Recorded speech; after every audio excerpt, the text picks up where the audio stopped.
You also played in Philly for the Eagles. There's still some guys there that you know. Yep. Well, from what you've seen, from what you know about the people involved, what's going on right now with the Eagles? I just think it's just it's any given Sunday. It's been tough because they lost 2 tough games, right? One was a blocked field goal. The other was a drive at the end by the Broncos. And so, yeah, it's just been 2 tough losses. But I think, as a lot of people, like analysts and we know as players, but everybody else has to realize, you truly win or lose a game by the mistakes. So if they can just cut down the mistakes, the little mistakes, they'll be fine. Did you ever see Jalen Hurts come out of his shell when you were there?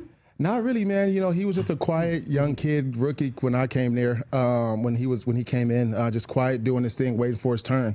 So he's very even-keeled, very. I wanted to rile him up, but he's just chilled, just as cool as the other side of the pillow. What's it been like watching Carson Wentz through these past years? The first guy ever to start for 5 different teams or 6, whatever the number is, in consecutive seasons. Yeah, I mean it's been an interesting year for me watching these quarterbacks get second chances, right? The Sam Darnolds of the world, the Mac Jones of the world, right? These guys get drafted high, and then next thing you know, they're on the couch or preferably backing somebody up, right? And they want more. So to see Carson really get a second opportunity and actually take the bull by the horns and do good, man, it's cool to see because I know he wants that. How difficult is that? Obviously, you didn't play quarterback, but there's pressure on everybody coming into the league, right? And there's some guys who, especially if they're high draft picks, and then their first, game, season, couple of seasons, they're not making impact performances. There's this constant deluge of social media reaction and fans and people sending them messages about you suck and you're a bust. I'm sure you weren't in that category, thankfully, but I'm sure you were around guys. How do you deal with that in the locker room? I mean, it's tough, right? Because I'll tell you my personal story. So I came from Denver, went to Jacksonville. I was still the guy. You go to Philadelphia next.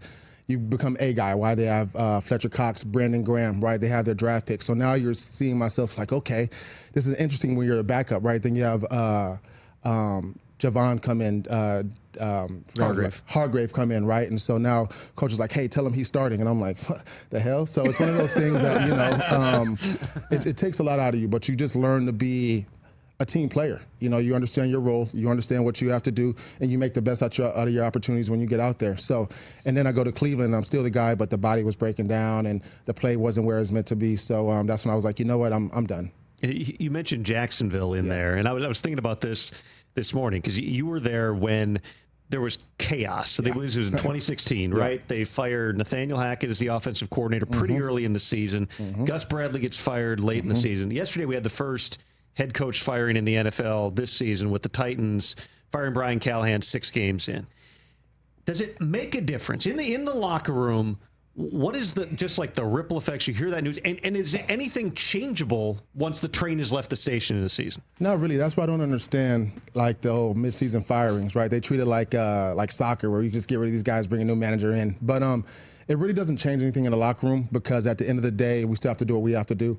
And the position coaches are the same. The scheme's going to stay the same. So you just got to go out there and really just try to play for the new coach, right? I mean, and do your job because at the end of the day, what's Titans? Did they win a game yet? They're on 5 right now? They're 1-5. They won the game where the Cardinals had a 21-3 lead, and then Amari DeMarcado dropped the ball on the goal line and turned it into a Titans win. So, yes, they would be 0-6 if not for that. But I think you have to understand, too, you got a rookie quarterback, right, who needs development.